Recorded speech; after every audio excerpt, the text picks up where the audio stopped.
আসসালামু আলাইকুম everyone, welcome to my channel. আজকে আমি আপনাদেরকে পেঁয়াজ আর চিড়া দিয়ে একদমই ইউনিক আর ভীষণ মজাদার মুচমুচে একটি বিকেলের নাস্তা তৈরি করে দেখাবো। মাত্র 1 কাপ ময়দা আর পেঁয়াজ দিয়ে যে এত মজাদার নাস্তা তৈরি করা যায় তা আপনারা একবার না তৈরি করে খেলে বুঝতেই পারবেন না। বাচ্চাদের টিফিনের জন্য কিংবা যে কোনো ধরনের বায়না পূরণ করতে আজকের এই রেসিপিটি ঝটপট তৈরি করে নিতে পারবেন। তো আর কথা না বাড়িয়ে আমি রেসিপিতে চলে যাচ্ছি। প্রথমে আমি একটা মিক্সিং বোলে নিয়ে নিচ্ছি 1 কাপ ময়দা। আপনারা চাইলে এর পরিবর্তে আটাও নিতে পারবেন। দিয়ে দিচ্ছি স্বাদমতো লবণ। এবার দিয়ে দিচ্ছি 2 টেবিল চামচ রান্নার রেগুলার তেল। এরপর ময়দা আর তেলটাকে একসঙ্গে খুব ভালো করে মিশিয়ে নিচ্ছি। ময়দাটাকে তেলের সঙ্গে একটু সময় নিয়ে খুব ভালো করে মিশিয়ে নিতে হবে। এখানে ময়ান মাখানোটা যত ভালো হবে নাস্তাটি তত বেশি খাস্তা এবং মুচমুচে হবে। যখন দেখবেন ময়দা হাত দিয়ে মুঠ করলে দলা পেকে যায় আর একটু চাপ দিলে গুড়গুড়িয়ে পড়ে যায়, তাহলে বুঝতে হবে ময়দাটা তেলের সঙ্গে খুব ভালো মতো মাখানো হয়ে গেছে। এখন আমি এর মধ্যে অল্প অল্প করে নর্মাল টেম্পারেচারে পানি অ্যাড করে দিচ্ছি আর একটি ডো তৈরি করে নিচ্ছি। নর্মালি রুটি অথবা পরোটা তৈরি করার জন্য আমরা বাসায় যেভাবে ডো তৈরি করে থাকি এই ডোটাও ঠিক সেরকমই হবে। দেখতেই পাচ্ছেন আমার এখানে একটা সফট ডো তৈরি হয়ে গেছে। এবার এই ডোটাকে আমি 10 মিনিটের জন্য ঢেকে রেস্টে রেখে দিচ্ছি। আর এই ফাঁকে আমি ঝটপট দারুণ মজাদার একটি পুর তৈরি করে নিব। সেজন্য প্রথমে আমি একটা মিক্সিং বোলে নিয়ে নিচ্ছি 1/2 কাপ পেঁয়াজ কুচি। তারপর এর মধ্যে দিয়ে দিচ্ছি 1/3 কাপ চিড়া। দিয়ে দিচ্ছি 2 টেবিল চামচ ধনিয়া পাতা কুচি। কাঁচামরিচ কুচি দিয়ে দিচ্ছি 1 টেবিল চামচ পরিমাণ। ঝালটা আপনারা আপনাদের টেস্ট অনুযায়ী বাড়িয়ে অথবা কমিয়ে অ্যাডজাস্ট করে নেবেন। দিয়ে দিচ্ছি 1/2 চা চামচ আদা আর রসুন বাটা। এখানে আদা রসুনের বাটার পরিবর্তে আপনারা চাইলে আদা রসুনের গুঁড়াটাও ইউজ করতে পারবেন। দিয়ে দিচ্ছি স্বাদমতো লবণ।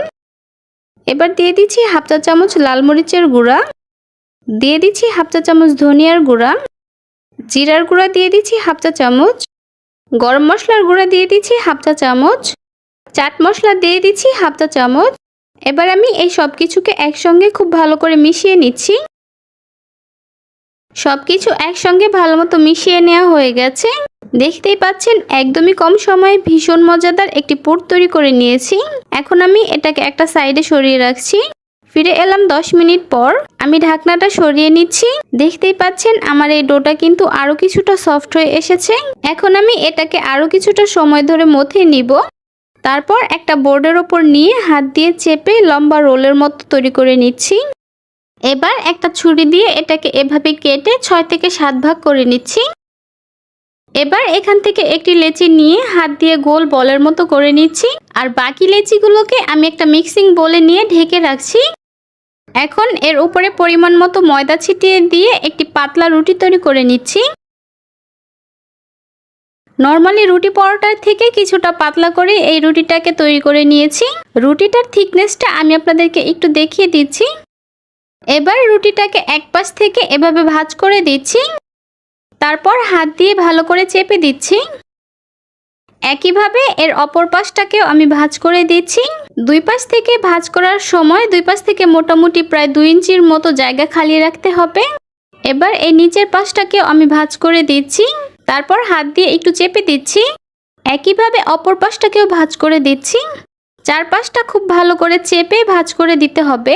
এই যে দেখুন মাঝখানে প্রায় 2 ইঞ্চির মতো জায়গা এরকম খালি রেখেছি।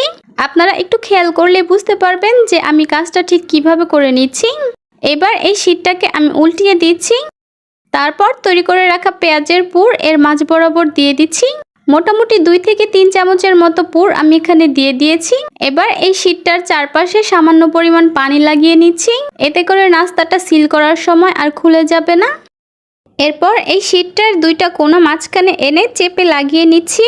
একইভাবে আমি অপর 2 কোণটাকেও মাঝখানে এনে চেপে লাগিয়ে নিচ্ছি।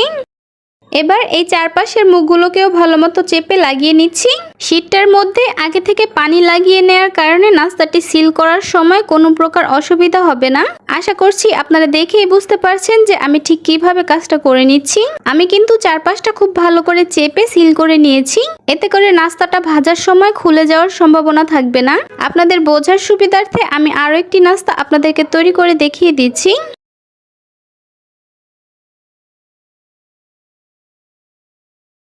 একইভাবে আমি সবগুলো নাস্তা তৈরি করে নিয়েছি। এবার এই নাস্তাগুলোকে আমি ভাজতে চলে যাচ্ছি। সেজন্য চুলায় একটা প্যানে আমি পরিমাণ মতো তেল নিয়ে তা মিডিয়াম হিটে গরম করে নিয়েছি।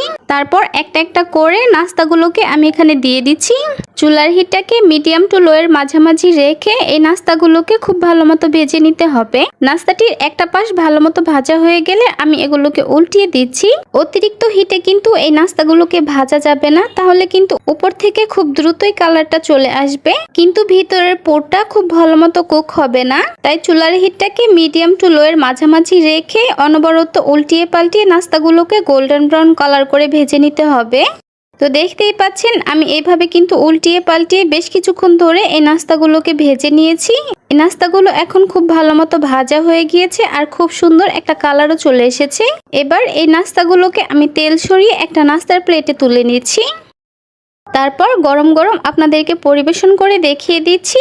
দেখতেই পাচ্ছেন নাস্তাগুলো মাশাআল্লাহ দেখতে কতটা সুন্দর হয়েছে আর খেতেও হয়েছে অসাধারণ। এই নাস্তাটি আপনারা একবার তৈরি করে না খেলে বুঝতেই পারবেন না যে এই নাস্তাটি খেতে কতটা মজাদার এবং মুচমুচে হয়। বিকেলের নাস্তায় অথবা বাচ্চাদের টিফিনে আপনারা এটি ঝটপট তৈরি করে নিতে পারবেন। দেখবেন পরিবারের ছোট থেকে বড় সবাই খুবই পছন্দ করবে।